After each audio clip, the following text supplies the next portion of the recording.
Olá, seja bem-vinda a mais um episódio do podcast Realmente Mulher. Estou gravando esse episódio no domingo, vai subir hoje também. E tá um dia lindo de sol aqui em Portugal, com friozinho, porque nós já estamos no outono. Já peguei uma manta, coloquei nas pernas. Tô super confortável e sugiro que você desfrute desse momento também.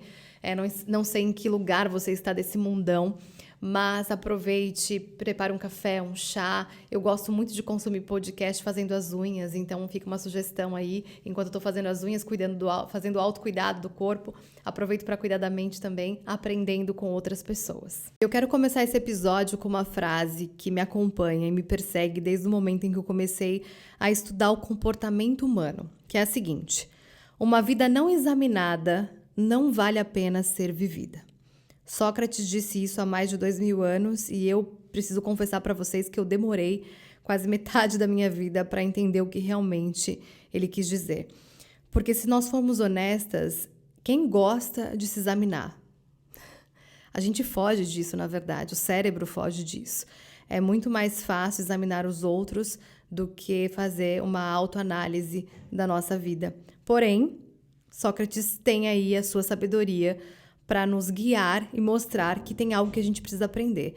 E hoje eu quero te contar o que eu descobri sobre o poder e o desconforto de olhar para dentro. Bom, e para contextualizar, eu preciso partilhar com vocês, construir uma linha do tempo aqui, para que vocês possam entender o que trouxe a Estela até esse ponto e partilhar um pouco das minhas vulnerabilidades, para que vocês percebam também essa jornada.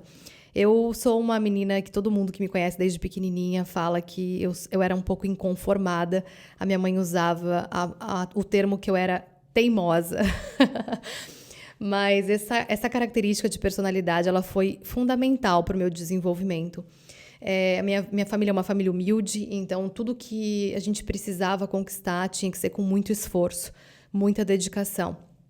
E eu lembro na época do colegial, ver as minhas amigas já se preparando para entrar na faculdade, e eu nem sabia que tinha que fazer um cursinho preparatório para entrar. Eu não tive essa orientação e também não sabia da importância disso. E eu lembro que eu precisei trabalhar muito cedo para poder ter as minhas coisinhas. Então, meu primeiro trabalho foi numa fotocopiadora, onde eu preparava apostilas, fazia cópia de materiais. E eu lembro de conhecer um pouco a dona daquela escola, saber onde ficava a sala dela. E eu tomei a iniciativa do nada. Só para vocês terem uma ideia, eu tinha 17 anos exatamente. E do nada me deu um estalo assim, e eu falei, eu vou lá na sala dela e vou pedir para ela se ela pode me ajudar a fazer uma faculdade. Eu nem sabia se ela ia conseguir, mas enfim, na minha cabeça foi como se fosse um sopro, assim, vai lá e faz isso. E eu tava correndo um risco muito sério de ser mandada embora, porque isso não se faz, tinha que marcar uma reunião com ela. Então vocês imaginam, uma menina que trabalhava na gráfica, do nada, batendo na porta da dona do colégio, pedindo uma oportunidade para estudar. E eu lembro que quando eu fiz isso, eu entrei na sala dela, abri a porta, ela olhou para mim, acho que ela nem me conhecia, porque eram muitos funcionários, e eu falei assim, o nome dela era Cláudia. Olha, Cláudia, eu queria muito te pedir, eu sei que eu não deveria estar fazendo isso, mas eu queria te pedir muito uma oportunidade para estudar. Qualquer oportunidade que você conseguir, eu vou ser muito grata, porque o meu sonho é estudar, entrar numa faculdade. E é claro que ela olhou para mim com um olhar tipo desaprovação e falou assim, olha, Estela, volta lá para sua função, isso não se faz, espero que isso não se repita. Enfim, eu fui frustrada, triste, mas fiz a minha parte, né? Dentro do que estava no meu controle, eu fiz. Eu lembro que mais ou menos um mês depois, o telefone da gráfica tocou e era a Cláudia pedindo para eu ir na sala dela. Vocês imaginam? Eu estava muito nervosa, eu tremia muito. Eu falei, meu Deus, será que ela vai me mandar embora? Eu jamais imaginei que seria uma notícia boa. E já tô dando spoiler para vocês. E quando eu cheguei na sala dela, ela pediu para eu sentar e ela disse assim, olha, o que você fez não se faz.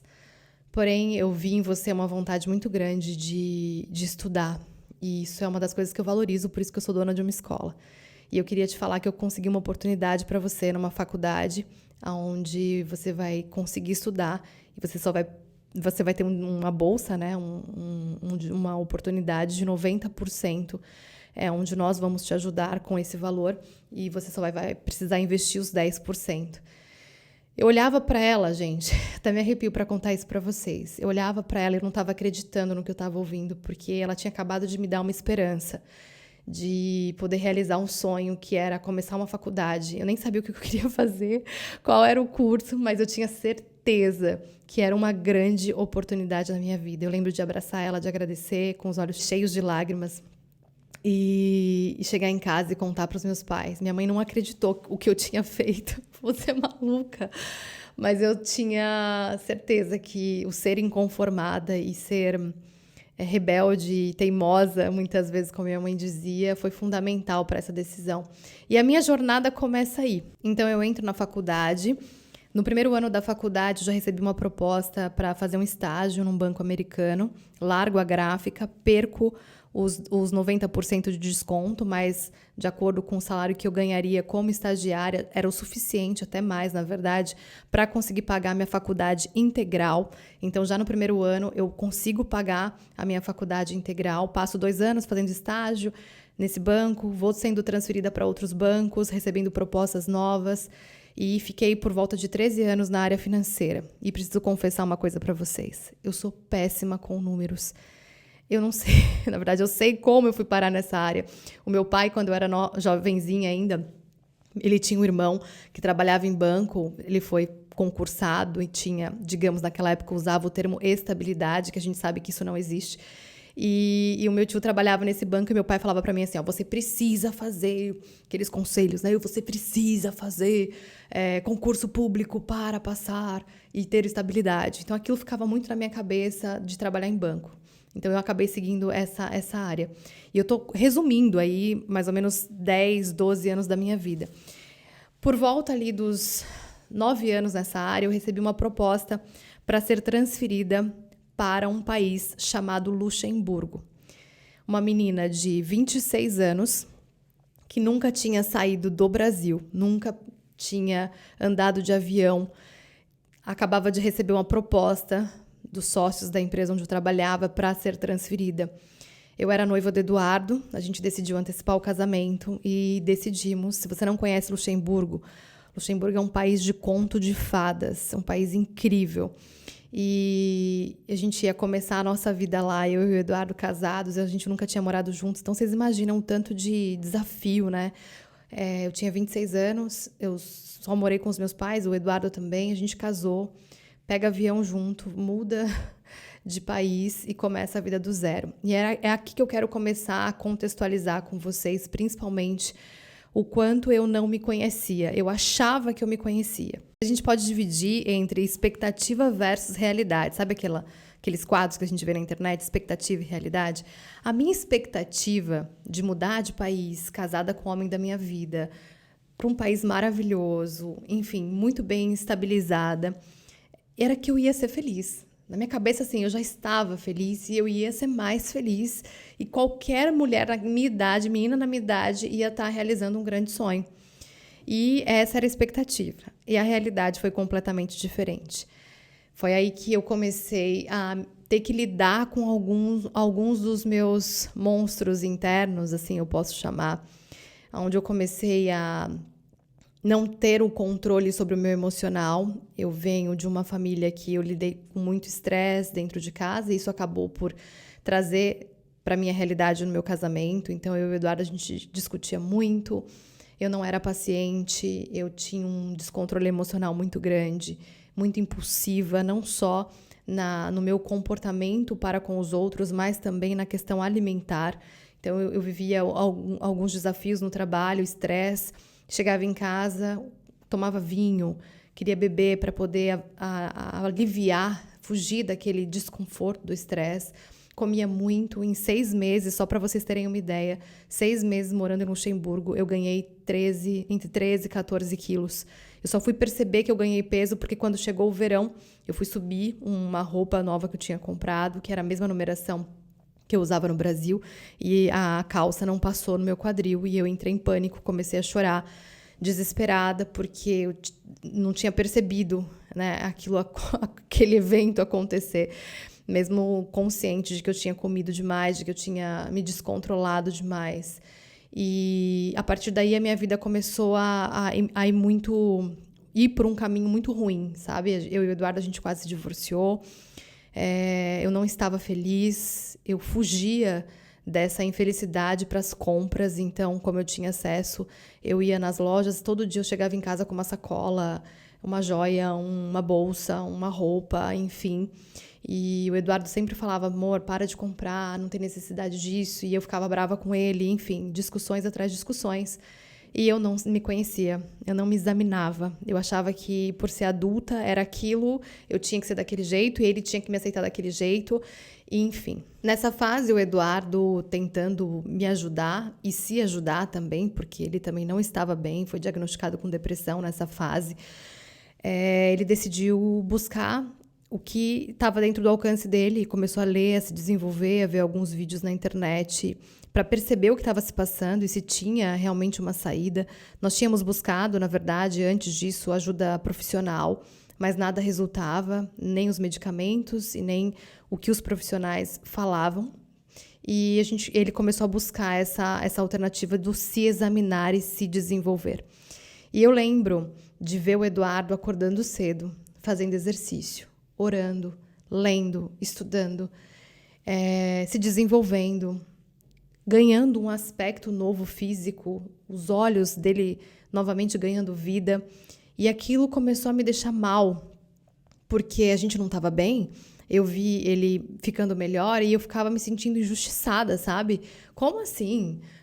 Por que ele tá bem desse jeito? Ele não tá vendo que eu tô mal, ele tinha que ficar mal aqui comigo, ele tinha que estar aqui comigo, ele não tinha que sair pra correr, ele não tem que sair pra fazer exercício. Eu não falava isso, mas a minha mente pensava isso, sabe? Como se ele tivesse que ficar no fundo do poço comigo. E hoje, atendendo mulheres, eu vejo, homens e mulheres, eu vejo o quanto isso nas relações acontece. Eu achava que tinha sido só comigo e com ele, mas não. Estudando hoje a neurociência, a gente sabe o porquê disso, mais à frente a gente vai falar sobre isso também. E aquilo começou a me incomodar demais. E eu lembro que o Eduardo falava, amor, você quer ajuda? Eu tô aqui pra te ajudar, eu quero fazer o nosso casamento dar certo. E eu falava, eu não preciso de ajuda, eu não vou mudar, eu sempre fui assim, você me conheceu assim. E eu batia nessa tecla de lutar contra a humildade, de decidir que eu precisava me examinar. Esse é o ponto que eu quero entrar com vocês. Eu tô contando toda a minha vulnerabilidade para vocês e a minha história de vida. É claro que eu tô resumindo muito. E em outros episódios a gente vai poder aprofundar algumas histórias que vão ajudar ainda mais vocês. Espero que ajude vocês. O como eu saí desses lugares que não foram bons, mas que foram essenciais. Foi essencial passar por esse desconforto para conseguir chegar nos lugares que eu cheguei e continuar evoluindo. Mas eu lutava contra essa questão de se examinar. E quando Sócrates ele diz examinar a vida, ele não está a dizer para a gente viver em análise constante, o tempo inteiro. Não posso fazer nada, eu tenho que estar o tempo inteiro me observando. Não, a gente está falando aqui, e Sócrates quer trazer essa chamada para consciência. Tomar consciência do meu estado. Por que eu estou assim? A gente às vezes quer a solução rápida, era o que eu queria uma solução rápida, tanto para perder peso quanto para melhorar emocionalmente. Me dê remédio, me dê o que é mais rápido. Mas eu sabia que tudo isso, como o próprio nome diz, remediaria o problema e não iria na raiz. Eu não tinha consciência disso naquela época, mas hoje eu posso dizer para vocês que eu estava lutando contra a minha essência. Se examinar faz parte da nossa essência humana. Não dá pra gente sair de um lugar desconfortável, que não cabe mais na gente, que não faz mais bem para nossa vida, para quem a gente ama, sem se examinar. Uma vida não examinada não vale a pena ser vivida. Eu falo que uma vida não examinada leva ao caos. Leva a desordem, leva a problemas físicos, problemas de saúde, mentais, físicos. E eu fui tomar consciência disso da pior forma. Mais uma vez, aquela Estelinha teimosa, como minha mãe dizia, estava lá com seu marido, quase se divorciando, e ainda teimosa, não querendo aceitar aquilo. Qual a característica principal dessa mudança para conseguir dar esse passo para me examinar? Humildade. Eu tive que ter humildade de reconhecer que aquela roupa não me cabia mais. E quando eu estou falando de roupa, não é só a roupa física, é a roupa que vestia a minha alma. Já não me cabia mais aquele lugar. Eu estava apertada, eu estava incomodada, eu estava lutando comigo mesma. E quando eu comecei a me deparar com o desenvolvimento pessoal, entender a minha mente, entender os meus conflitos internos, não foi glamuroso. E não é glamuroso. Foi altamente desconfortável. Eu lembro de todas as conversas que eu tinha com o Eduardo viravam discussões, porque eu só sabia falar alto, eu só sabia levar o tom da voz, eu não tinha feminilidade, eu não tinha delicadeza, porque eu nunca tinha sido assim, eu não aprendi a ser assim. E uma das coisas que eu aprendi também no desenvolvimento, nessa jornada, foi que nós somos a construção das nossas experiências de vida. Então, eu vim de um lar, eu amo os meus pais, eles fizeram tudo que eles podiam fazer do melhor, eu sou grata pelo lar que eu tive, mas tiveram, como todos os lares têm, algumas disfuncionalidades. Então, meu pai era muito estressado. Eu lembro da minha mãe tentar trazer um ponto de equilíbrio ali, e minha mãe sempre falava, você é igual ao teu pai. Então, eu trouxe essa característica de personalidade, tanto ver o meu pai assim, de repetir essa experiência no meu casamento. E o Eduardo falava, você não precisa ser igual ao teu pai, você pode, se você se permitir, ser diferente na questão desse estresse, de falar dessa forma. E isso era desconfortável, era desfazer, desconstruir uma estela que já não fazia mais sentido para mim. E me permitir, acho que essa palavra, me permitir construir a estela que eu teria orgulho de ser. E a partir daí o meu desenvolvimento começa. Não foi fácil, não foi glamuroso, e eu quero dizer para você que está me ouvindo aí agora, talvez você tenha se identificado com algumas partes desse relato, da minha vulnerabilidade, de contar a minha história para você. E o meu objetivo é a gente se aproximar. Eu acho que não tem nada melhor para a gente conseguir se aproximar do que ouvir a história do outro e entender que a gente não está sozinho. Então, se você estiver passando aí por um desafio no seu desenvolvimento pessoal, no seu crescimento, no seu casamento, na sua vida profissional, saiba que se examinar vai ser desconfortável, mas é a grande oportunidade de você começar a construir uma versão melhor, uma vida melhor. Sócrates, ele não disse isso em vão, né? Tem um propósito, examine a tua vida, porque vai valer a pena, vai valer a pena. O cérebro, ele foge, o cérebro, ele gosta do que é familiar, mesmo sendo ruim. Então, eu vivia isso, eu já estava adaptada àquele estresse, e eu achava que aquilo tinha que ser assim, porque era familiar, então deixa eu abraçar isso aqui, é meu. A partir do momento que eu abri mão, falei, não, isso não é meu, eu quero ser diferente. Eu dei oportunidade para o meu cérebro reprogramar essa forma de pensar e criar um novo sentimento e uma nova realidade. Outra coisa que o cérebro tem, que eu falei para vocês na nossa introdução, é que o cérebro gosta de máximo de prazer com pouco esforço. É uma programação que o nosso cérebro tem. É mais gostoso ficar no sofá, máximo de prazer, pouco esforço, do que levantar para uma roupa de desporto e sair para correr. Depois, com o tempo, claro que você faz muito a corrida, você já tem aquilo como hábito na sua vida e identidade. Mas no começo é desconfortável, porque o cérebro vai sempre, sempre, sempre te levar para o que é mais prazeroso com pouco esforço. Então, se você está se vendo hoje presa, às vezes, em padrões de preguiça, falta de ação, desânimo, saiba que isso é um padrão repetido e aprendido, e mais uma vez o seu cérebro gosta do que é familiar, mesmo sendo ruim, mas dá para mudar. Eu sou prova viva disso, mulheres. Eu não vou me estender muito aqui, mas eu quero dizer para vocês que o me examinar foi através da minha humildade, principalmente. A característica de humildade é essencial para se examinar e olhar para a minha vida. Foi o ponto, uma oportunidade, na verdade, o primeiro passo dessa jornada de autoconhecimento. Hoje eu vivo com o Eduardo 24 horas, a gente trabalha junto. O meu casamento, graças a Deus, é um casamento sólido, maduro, responsável. A gente aprendeu a conversar. Nós somos melhores amigos um do outro. A gente tem, sim, os nossos desafios. A gente não joga mais a sujeira para debaixo do tapete, como a gente jogava antes. A gente enfrenta, tem conversas difíceis, mas a gente aprendeu que exatamente o se examinar. A gente se examina, depois examina um ao outro, e assim a gente cresce. Fez a vida valer a pena. Sócrates tinha razão. A vida vai valer a pena quando a gente enfrenta o desconforto de se examinar. E eu quero fazer esse convite para você, deixar aqui algumas perguntas. Qual foi a última vez que você observou com verdade, sabe? Sem julgamento, sem pressa, só curiosidade mesmo de perceber como é que eu tô, né? Qual é a área que mais me traz hoje um certo desconforto, que eu não tô feliz, que eu sei que eu posso ser melhor. Esse examinar, ele é essencial para você encontrar boas respostas. O que você está evitando examinar em você? Porque é isso que o cérebro vai fazer. Lembra que ele não quer o desconforto, então ele vai fazer você fugir dele. O que em ti está evitando examinar? Essa é uma pergunta que eu gostaria de deixar aqui para vocês. E também dizer que se esse episódio ele fez sentido para você, se ele te fez pensar, respirar fundo, eu quero que você guarde uma coisa. O autoconhecimento não é sobre te tornar outra pessoa.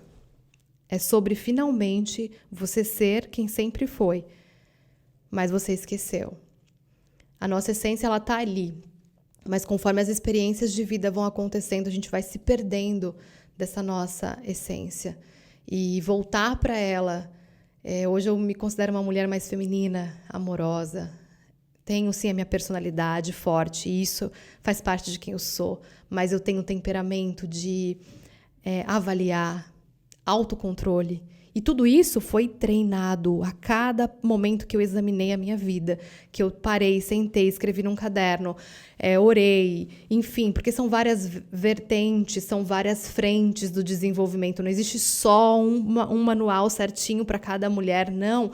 Existem várias formas a gente se encontrar, mas foi a partir desse momento que eu comecei a encontrar essa Estela que ainda estou e vou continuar sempre me examinando, porque eu descobri que a melhor coisa que existe na nossa vida é isso, é o se examinar, e eu vou continuar fazendo sempre isso.